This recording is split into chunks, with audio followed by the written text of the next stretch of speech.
Alright, how are you? कैसे हो यार सभी लोग? I hope everyone is doing really well. And comment करके बताओ यार कि आज क्या टॉपिक कवर करने वाले हो आप। ऑलराइट, और क्या क्या कवर कर लिया है ऑलरेडी। सो आज हम बात करने वाले हैं स्टूडेंट्स के सबसे फेवरेट टॉपिक के बारे में, परम्यूटेशंस एंड कॉम्बिनेशंस, है ना। परम्यूटेशन कॉम्बिनेशन से सबको डर लगता है, भले ही आप आरएमओ के लिए तैयारी कर रहे हो, भले ही आप जेई के लिए तैयारी कर रहे हो, सबका सबसे टफेस्ट टॉपिक है ये, जिसमें सब बच्चे उलझ जाते हैं। पीएनसी प्रोबेबिलिटी दोनों एक ही खेत की मूली है, दोनों की बात करेंगे। ऑलराइट, बट उससे पहले अगर मैंने आरएमओ का नाम ले ही लिया है तो अभी एक फटाफट से अनाउंसमेंट कि जो बच्चे 9th में आए हैं, 10th में आए हैं, 11th में आए हैं और इवन 12th में आए हैं, उनके लिए मैंने अभी एक स्पेशल कॉम्बो कोर्स निकाला है। ऑलराइट, वो कोर्स आपका इन सभी एग्जाम्स को एम करता है। आपका केवीपीवाई हो गया, एसए स्ट्रीम, आपका आईजेएसओ हो गया, आपका आरएमओ हो गया और आपका जेई का फाउंडेशन हो गया। जेई फाउंडेशन का मतलब क्या है कि 10th और 11th के बीच में क्या है, बहुत बड़ा गैप होता है पढ़ाई के लेवल में। बहुत सारे बच्चे जो पहले से चीज़ें पढ़ के रखे होते हैं ना, वो लोग एकदम फटाफट आंसर करते हैं और बहुत अच्छे मार्क्स लेके आते हैं 11th में। और जो नॉर्मल बच्चे होते हैं जिन्होंने 9th-10th में केवल अपने स्कूल का पढ़ा, उनको स्ट्रगल होता है। क्या ये बात आपने नोट की है ना? तो उन बच्चों को एक प्लेटफॉर्म देने के लिए, ताकि यार वो लोग भी आगे बढ़ पाए, उसके लिए ये कोर्स बना हुआ है। तो आप फटाफट से लिंक में, डिस्क्रिप्शन में लिंक दिया हुआ है ऐप में, ऐप के अंदर अवेलेबल हो गया है, वेबसाइट पे भी अवेलेबल है, डिस्क्रिप्शन में जाके ले सकते हो। और हाँ, ऑफकोर्स 2020 वाले बच्चों के लिए तो हमारी सेल चल ही रही है 45% वाली। सो वो कोर्स की सेल जो है हमने 17 तक एक्सटेंड की थी। आप में से कुछ बच्चे शायद भी ऐसा सोच रहे होंगे कि भैया तो यार अभी 1 महीने और एक्सटेंड कर देंगे, अपन तो आराम से कोर्स लेते हैं जब और डिस्काउंट आएगा। अगर तुम ऐसा सोचते हो तो शायद तुम गलत हो, है ना। सो आप अभी उसको ले सकते हो। 17 तारीख को फाइनल है। केवल कुछ बच्चों ने, बहुत ज़्यादा बच्चों ने रिक्वेस्ट की थी, इसलिए हमने किया है। उसके बाद हम नहीं कर सकते, वरना हमें भी बहुत प्रॉब्लम्स हो जाती है ना। सो बात करते हैं आज की वीडियो के बारे में, पी एंड सी में। देखो प्रॉब्लम क्या होती है मैं बताता हूँ कि बच्चे पीएनसी के अंदर क्या है कि बहुत सारे तरह की प्रॉब्लम्स हो सकती हैं, मतलब उसमें इनफाइनाइट नंबर ऑफ प्रॉब्लम्स हैं। जैसे अपन किसी और टॉपिक की बात करें, कोऑर्डिनेट ज्योमेट्री की बात करें, कोऑर्डिनेट ज्योमेट्री के अंदर हर चैप्टर में केवल 10-12 तरह की प्रॉब्लम आ सकती है, उसके आगे कुछ भी नहीं होगा। स्ट्रेट लाइन में बात करो तो क्या क्या आ जाएगा, स्लोप की इक्वेशन फाइंड करने का आ जाएगा, रिफ्लेक्शन ऑफ पॉइंट आ जाएगा, मिरर इमेज ऑफ लाइन आ जाएगा या पॉइंट आ जाएगा, इसके अलावा फैमिली ऑफ स्ट्रेट लाइन आ जाएगा, होमोजेनाइजेशन पे क्वेश्चन आ जाएगा, और कभी कभी straight line circle, straight line ellipse, इन पे क्वेश्चन आ जाते हैं। और कोई टॉपिक छूट गया हो तो माफ करना, बट मोस्टली यही 4-5 टॉपिक है जिन पे क्वेश्चन आते हैं। पीएनसी ऐसा टॉपिक है जिसमें इनफाइनाइट वेरिएटी हो सकती है। कभी टेबल के ऊपर लोग बैठा देते हैं, कभी टेबल घुमा देते हैं, कभी माला बना देते हैं, कभी बच्चे बैठा देते हैं, कभी बच्चे उठा देते हैं, कुछ भी होता रहता है, मिक्स एंड मैच कुछ भी हो सकता है, कोई लिमिट ही नहीं है उस चीज़ की। इसलिए बच्चे कहीं ना कहीं स्ट्रगल करते हैं। तो इसमें बच्चे यूजली तरीका क्या अपनाते हैं, प्रैक्टिस करने लग जाते हैं कि और बहुत सारी प्रैक्टिस कर ली, 100 क्वेश्चन लगा लिए, 200 क्वेश्चन लगा लिए, 500 क्वेश्चन लगा लिए। बहुत गलत तरीका है ना। अब मैं बताता हूँ कि इस चीज़ में दिक्कत क्या है और कैसे सॉल्व करना है। ये वीडियो देख के आप पीएनसी में एकदम बहुत अच्छे हो जाओगे, अगर जो मैंने बोला वो फॉलो करने लग गए तो। सो पीएनसी यूजुअली आप किसी भी इंस्टीट्यूट में जाओगे, या जो ट्रेडिशनल तरीका है ना अपने जेई प्रिपरेशन का, वो क्या है, उसमें आपको ये किया जाता है कि आपको 10-12 तरह के प्रॉब्लम्स बना के बता दी कि यार ये चीज़ है, इसमें ये हो रही है, ये चीज़ है, इसमें ये हो रही है, ये याद रखो, इनसे क्वेश्चंस आएंगे। और फिर आपको 500 क्वेश्चंस पकड़ा दिए जाते हैं कि ये लो डीपीपी लगाओ, शीट लगाओ, जो भी तुम्हारा है लगाओ, है ना। और इनफैक्ट ये पूरी जेई प्रिपरेशन का ही पूरा यही मामला है। जेई प्रिपरेशन में हर चैप्टर में क्या होता है, जैसे अभी जो बच्चे 10th 11th में जस्ट आए, आपको मोल कंसेप्ट पढ़ा रहे होंगे, उसमें आपको क्या कराया होगा, टाइप्स ऑफ रिएक्शंस बताई होंगी कि पहले मोल्स निकालने का बताया होगा, उस पर 10-20 क्वेश्चन पकड़ा दिए होंगे। फिर बोला होगा स्टोइशियोमेट्री, उस पर 50 क्वेश्चन पकड़ा दिए, फिर शीट पकड़ा दी, फिर डीपीपी पकड़ा दी, फिर घर पे होमवर्क दे दिया, फिर एनसीईआरटी, एचसी वर्मा इनका होमवर्क दे दिया, है ना, जो भी आपकी बुक फॉलो होती है। तो कुल मिला के उनका अटेम्प्ट ये रहता है कि बच्चे को हर टॉपिक में 300-400 क्वेश्चन करा दो और ये जेई प्रिपरेशन हो गई। ऐसे जेई प्रिपरेशन लूजर्स करते हैं। जेई प्रिपरेशन जो सच में आपको अगर रैंक लानी है ना, वहाँ पे आपको कॉन्सेप्चुअल लर्निंग करनी पड़ेगी। ये रट्टाफिकेशन करने से कुछ नहीं होने वाला है मेरे भाई। और ये रट्टाफिकेशन फेल कहाँ होता है सबसे ज़्यादा, पीएनसी टॉपिक में और फिजिक्स में। हालांकि फिजिक्स की मैं कभी और बात करूंगा, लेकिन आज मुझे केवल पीएनसी की बात करनी है। तो अगर आप जेई एडवांस का पेपर देखोगे ना, उसमें पीएनसी में हर साल अगर उनको टफ क्वेश्चन डालना है, अगर इजी क्वेश्चन डालना है तो कोई दिक्कत नहीं है। टफ क्वेश्चन अगर पीएनसी का डालना रह गया ना उनको, और आते भी हैं, पीएनसी प्रोबेबिलिटी के लगभग मान लो मिला के 5-6 क्वेश्चन आ जाते हैं कभी कभी जेई एडवांस में। 120 क्वेश्चन के पेपर में 6 क्वेश्चन बहुत बड़ा वेटेज है ना। उसमें से लगभग 2-3 क्वेश्चन तो आउट ऑफ द बॉक्स आ ही जाते हैं। वो तुम तब नहीं कर पाओगे जब तुमने कॉन्सेप्चुअल पीएनसी नहीं पढ़ रखा है, तुमने बस रट्टाफिकेशन कर रखा है मेथड्स का। ऑलराइट, अभी तक क्या आपको बात क्लियर हुई कि क्या गलती कर रहे थे अपन, अब उसको सही कैसे करना है। तो देखो, आपको जेई प्रिपरेशन में आप किसी भी टॉपर्स वगैरह को देखते हो ना, जैसे मैं अपनी खुद की भी बात करूँ या मेरे जितने भी दोस्त हैं आईआईटी में, उन सबका एक लर्निंग मेथड बहुत अलग रहता है। वो कॉन्सेप्चुअली चीज़ों को पढ़ते हैं। वो ऐसा करते हैं कि यार जहाँ जहाँ पे पॉसिबल है वहाँ पे उस प्रॉब्लम की एकदम जड़ तक जाके उसको समझते हैं, जिसको फर्स्ट प्रिंसिपल थिंकिंग कहा जाता है। है ना। फर्स्ट प्रिंसिपल थिंकिंग क्या होती है कि उस चीज़ को जड़ तक जाके पकड़ो कि पीएनसी अगर हम कर रहे हैं तो क्यों कर रहे हैं और उसको कैसे सोचा आपने। कि आप लोग क्या करते हो पीएनसी में, सर ने लॉजिक बता दिया आपको कि डी अरेंजमेंट चलो भाई ऐसे करना है, क्या आपने ये सोचा कि डी अरेंजमेंट ऐसा हमने क्यों सोचा, है ना। अब पहली बात, आधे बच्चों ने तो फॉर्मूला याद कर रखा, प्रूफ तो देखा तक नहीं होगा। जिन बच्चों ने प्रूफ देखा है उन बच्चों ने ये सोचा क्या कभी, क्या हमने ऐसा ही क्यों सोचा।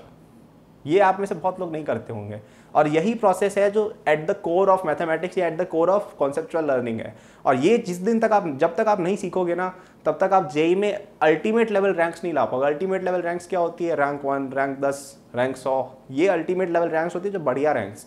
5000 10,000 लानी है तो कुछ भी करोगे फर्क नहीं पड़ता, है ना। 5000 10,000 में तो 60% पे भी आ जाती है रैंक।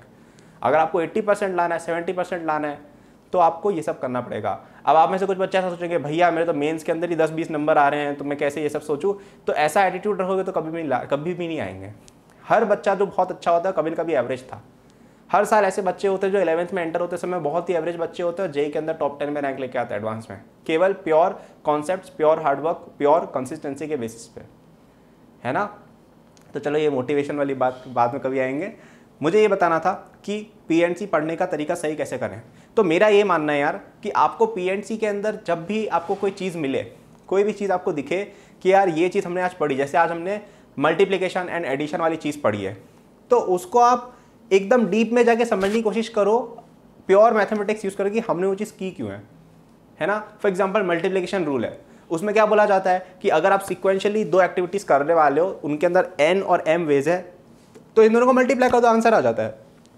क्या आपने ये सोचने की कोशिश की ऐसा क्यों हो रहा है ना। अब ये बहुत ईजी सा एग्जांपल तो शायद बहुत लोगों को पता भी होगा, वो इसलिए हो रहा है क्योंकि यार अगर आप जैसे इस चीज़ को करने के 2 तरीके हैं, मैं बोर्ड पे बताता हूँ तुम लोग को। जैसे फॉर एग्जांपल हमें उदयपुर से जाना है मुंबई, अब बीच में पड़ रहा है अहमदाबाद, यहाँ पे अपने पास 2 फ्लाइट हैं, ठीक है, और यहाँ पे अपने पास 3 फ्लाइट्स हैं। तो बोला है उदयपुर से मुंबई जाने के कितने वेज हैं, तो आप लोग क्या करते हो, 2 × 3 कर देते हो। यही करते हो सब लोग, क्यों करते हो कभी सोचा है। अब यहाँ पे मैं बहुत ही सिंपल तरीके से बताऊंगा आपको, और ये शायद सबको पता भी होगा, लेकिन आपको यही थिंकिंग सब जगह एक्सटेंड करनी है। तो वो इसलिए होता है क्योंकि यार इस तरीके के लिए यहाँ पे 3 तरीके और हो गए, इस चीज़ के लिए यहाँ पे 3 तरीके और हो गए, समझ रहे हो। अब ऐसे तो बोल दिया चलो हाँ ठीक है मल्टीप्लिकेशन, अब इससे कैसे पता चला भाई मल्टीप्लिकेशन है, ये कहाँ से मल्टीप्लिकेशन हो गई। अब ये क्या है, ये तुम्हारी क्लास 1 से रिलेट होता है। फर्स्ट क्लास में जाओ, बचपन में जाओ, बचपन में तुम्हें क्या बताया था कि जब तुम्हें n चीज़ों को m टाइम्स ऐड करना होता है, n + n + n से लेके n, m टाइम्स जब करते हो ना, इस चीज़ को मल्टीप्लिकेशन कहते हैं, ये मल्टीप्लिकेशन होती है। और ये चीज़ यहाँ लग रही है, देखो हमने पहले क्या किया कि ये तीनों वेज इसके लिए भी हैं तो 3 वेज ऐड की, इसके लिए भी है 3 वेज ऐड की, इसके लिए भी है 3 वेज ऐड की। तो ये अपन इसको 3 वेज को अपन 2 टाइम्स ऐड कर रहे हैं, इसलिए मल्टीप्लिकेशन रूल ये लग रहा है। और ये मल्टीप्लिकेशन से बहुत क्लोजली लिंक्ड है। मल्टीप्लिकेशन का वन ऑफ द डेफिनेशंस ये हो सकता है इनफैक्ट, अगर तुम सेट्स के फॉर्म में बात करना चाहो। सो मेरा पॉइंट ये है कि ये आपकी फर्स्ट क्लास के कॉन्सेप्ट से जाकर लिंक हो रहा है, एक तरह से देखा जाए तो। यही पढ़ा था आपने फर्स्ट सेकंड में, मल्टीप्लिकेशन ये होता है। तो इसका बेसिक प्रिंसिपल जो था वो ये था, जो बेसिक मोटिवेशन था ना वो ये था। और अगर आप ध्यान से याद करोगे ना तो I think first second class में ये भी बताया जाता है कि उसमें कोई ऐसा ही एग्जाम्पल देते हैं, इसी तरह का कोई एग्जाम्पल देते हैं, कुछ लड्डू पेड़े लेके बात करते होंगे, बट एग्जाम्पल ऐसा ही सिमिलर होता है। और ये चीज़ 11th-12th बच्चे समझ नहीं पाते, फर्स्ट क्लास में समझ जाते हैं। क्यों? क्योंकि वहाँ पे आप एकदम बेसिकली सोच रहे थे, यहाँ पे आप रेक्टिफिकेशन में फंस गए पूरे 10 साल जिंदगी के, फर्स्ट क्लास से लेकर 10th क्लास तक, है ना। तो ये जस्ट एक एग्जाम्पल था। आई नो आप में से बहुत लोगों को सिली भी लग रहा होगा कि यार ये क्या कौन सी नई बात बता दी है, तो हमें पता था। सब बच्चों को पहली बात नहीं पता होता लक्ष्मण, और पता भी होता है तो बहुत सारी चीज़ें से डी अरेंजमेंट्स हैं। डी अरेंजमेंट का क्या आर्गूमेंट दोगे बताओ, है ना। तो वो सब आपको, इंक्लूजन एक्सक्लूजन प्रिंसिपल है, उसका आर्गूमेंट क्या है, ये सब आपको पता होना चाहिए। अब मैं आपको बताता हूँ कि ये चीज़ मैंने, आप में से जो बच्चे हमारे साथ पढ़ते हैं ना, जो हमारे 11th रिवीजन कोर्स में या JEE main plus advance combo के अंदर बैठे हैं जो बच्चे, उन लोगों को ये बात समझ में आ रही है कि मैं क्या बोल रहा हूँ, क्योंकि मैंने वहाँ पे ऐसे ही पढ़ाई करी है। आप अगर देखोगे पीएनसी की हमारे केवल 3 वीडियोज़ है, लगभग 40 या 1 घंटा का कंटेंट होगा, उसमें उन बच्चों को जो क्लैरिटी आई ना पीएनसी की, वो उनसे कभी पूछना कितनी खतरनाक है। उनको मैंने एकदम बेसिक लेवल से पढ़ाया सब कुछ कि ये चीज़ हम क्यों कर रहे हैं, कैसे कर रहे हो, कैसे सोचना है। ऑलराइट, तो अगेन आप में से कोई लेना चाहे तो ले सकता है, स्पेशली 2021 वाले बच्चे, उनके लिए 11th रिवीजन कोर्स है। 12th रिवीजन कोर्स जल्दी आने वाला है, उसके लिए रजिस्टर आप डिस्क्रिप्शन में जाके कर सकते हो, है ना। 12th revision course I think June के फर्स्ट वीक या मई के लास्ट वीक में आ जाएगा। ऑलराइट, तो फिर हमारा पूरा जेई प्रिपरेशन कवर हो जाएगा, क्योंकि मैंने रिवीजन कोर्सेज भी बना दिए, सिलेबस के प्रॉब्लम सॉल्विंग कोर्सेज भी बना दिए, क्वेश्चन बैंक भी बन गया, नोट्स तो आ ही गए साइड पे, है ना। सो वो बात एक रहेगी। तो मेरा पॉइंट ये था कि आप पीएनसी के अंदर प्रॉब्लम की एकदम जड़ तक घुस के देखो, एकदम ऐसे इस लेवल पे जाओ कि यार इसको अपन मैथ्स में और किस चीज़ से रिलेट कर सकते हैं। इसमें टाइम लगेगा, बिल्कुल लगेगा, लेकिन इसी से तुम्हारी वो वाली सोच बनेगी। तुम सोचते नहीं हो कि यार कुछ बच्चे एकदम मैथ्स में कैसे 4 डालते हैं कि यार एकदम ट्रिक वाले क्वेश्चन भी लग जा रहे हैं इनसे, ठीक है। जैसे मेरा जेई एडवांस के अंदर 118 स्कोर आया था मेरे साल में, 122 का पेपर था। एक क्वेश्चन शायद मेरा गलत हुआ था 3 नंबर का और -1 हो गया था, ऐसा कुछ हुआ था। तो अब ऐसा स्कोर अगर आपको लाना है ना, ऐसा स्कोर कहाँ से आता है कि यार आप एकदम बेसिक लेवल से भी चीज़ों को पकड़ के रखो कि यार कुछ नया भी आ जाए ना तो आप उसको तोड़ के कॉम्प्लेक्सिटी को हटा के एकदम बेस लेवल पे लिया और वहाँ से ऊपर जाके सॉल्व कर लो। ये होती है प्रोसेस मैथ्स में सही तरीके से सॉल्व करने की। बाकी आपको 50-60 नंबर लेके आने हैं वो तो हो जाएगा, वो आप रट के भी ले आओगे, बट ये तरीका आपको चेंज करना पड़ेगा। ऑलराइट, सो आई थिंक मैंने थोड़ा सा कॉन्वोल्यूटेड कर दिया, बट अगेन मेरा एल्गोरिथम ये है कि आपको जब भी कुछ टीचर पढ़ाए आप उसके बेसिक बिलीफ को क्वेश्चन करो कि यार ये चीज़ हम क्यों कर रहे हैं, रीअरेंजमेंट ऐसे क्यों हो रहे हैं, इंक्लूजन एक्सक्लूजन ऐसे क्यों हो रहा है, और उसको जाके खुद से वैलिडेट करने की कोशिश करो, खुद को कन्विंस करो, खुद प्रूफ करो। खुद जब तक प्रूफ नहीं करोगे ना पीएनसी नहीं निकलेगा। फिजिक्स और PNC, probability and I think और भी कुछ चैप्टर्स है ट्रिग्नोमेट्री के अंदर, और आई थिंक कैलकुलस में भी कुछ हद तक की बात अपन कह सकते हैं। हाँ, बाकी तो कोई मुझे याद नहीं आ रहा है सब्जेक्ट जिसमें ऐसा होता हो, बट पीएनसी, प्रोबेबिलिटी एंड पूरा फिजिक्स में आप कह सकते हैं। आप जब तक चीज़ों को खुद को कन्विंस नहीं करोगे ना, आपने जब आपको कोई अटक गए किसी स्टेप पर, आपने सोचा कि सर ने ऐसा बोला इसलिए ऐसा करना है, वहाँ पे तुम कबाड़ा कर दोगे पूरा। जब ऐसा दिमाग में आ रहा है ना कि सर ने ऐसा बोला तो ऐसे ही करना है, उस केस में थोड़ा क्वेश्चन करो उस चीज़ को, ठीक है। कई बार क्या होता है सिलेबस कवर कराना होता है या जेई लेवल पे रिलेवेंट नहीं होती, इसलिए हम ऐसा बोल देते हैं। मैंने भी अपने कोर्स में कभी कभी ऐसा बोला है कि यार इस चीज़ का ये फॉर्मूला है, वो आउट ऑफ द सिलेबस वाली बात है, बट जहाँ पे इन सिलेबस है ना, जैसे पीएनसी है, वहाँ पे आप एटलीस्ट सोच सकते हो, खुद को कन्विंस कर सकते हो, सर से पूछ सकते हो, है ना। ये सब चीज़ें करो, उसके बाद प्रॉब्लम सॉल्विंग पे जाओ।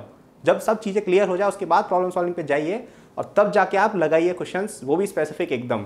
जैसे बच्चे यहाँ पे भी गलती करते हैं कि गार्लैंड के 20 क्वेश्चन लगा लिए, डी अरेंजमेंट के 30 क्वेश्चन लगा लिए। इससे क्या होता है मेरे भाई, अगर ढंग से लगाओगे तो एक क्वेश्चन बहुत है इनके लिए, अगर ढंग से समझ गए कि है क्या तो एक भी क्वेश्चन नहीं करने पड़ते, है ना। और अगर समझ में ही नहीं आया कि डी अरेंजमेंट क्यों आया, प्रूफ क्या है उसका, कैसे सोचा, तो 50 क्वेश्चन लगाओ, कोई फर्क नहीं पड़ने वाला है। ऑलराइट, क्या चीज़ आपको समझ में आ रही है ना। सो मेरा पॉइंट ये था इस पूरे वीडियो के अंदर कि पीएनसी में प्रॉब्लम बच्चों को इसलिए आती है और केवल इसलिए आती है क्योंकि वो कॉन्सेप्चुअल नहीं, रटने वाली चीज़ लगाते हैं, और पीएनसी रटने वाला सब्जेक्ट नहीं है। उसमें आपको थिंकिंग मैथमेटिकल डेवलप करनी ही पड़ेगी। मैथमेटिकल थिंकिंग कहाँ से आएगी, आप चीज़ों को खुद से प्रूव करोगे, चीज़ों को खुद से कन्विंस करने की कोशिश करोगे, एंड इस तरह की चीज़ों के एकदम बेस लेवल पे जाके सोचोगे कि यार अगर अपन उसको एकदम बिल्कुल नंबर्स के फॉर्म में सोचें, जैसे ये चीज़ मैंने बताई ना, ये अपन एकदम नंबर्स में चले गए, इसमें ये देखो यहाँ पे चले गए, ये मल्टीप्लिकेशन का बेसिक मोटिवेशन ये है। तो उस लेवल पे जब आप जाओगे ना तब आपको चमकेगा कि हाँ यार ये चीज़ मैंने इसलिए की, और तब जाके आप बहुत कॉम्प्लेक्स चीज़ों को भी सॉल्व कर पाओगे। ऑलराइट, क्या आपके पास समझ में आ रही है। प्रोबेबिलिटी तो देखो कुछ भी नहीं है, प्रोबेबिलिटी में बेसिकली पीएनसी वाला पार्ट हार्ड होता है, बाकी तो बेस थ्योरम है और नॉर्मल प्रोबेबिलिटी है ना, और थोड़ा बाइनोमियल ट्रायल्स डाल देते कभी कभी, बर्नौली ट्रायल्स, है ना। सो वो सब चलो बच्चे कर लेते हैं। सो या दिस वाज माय पॉइंट।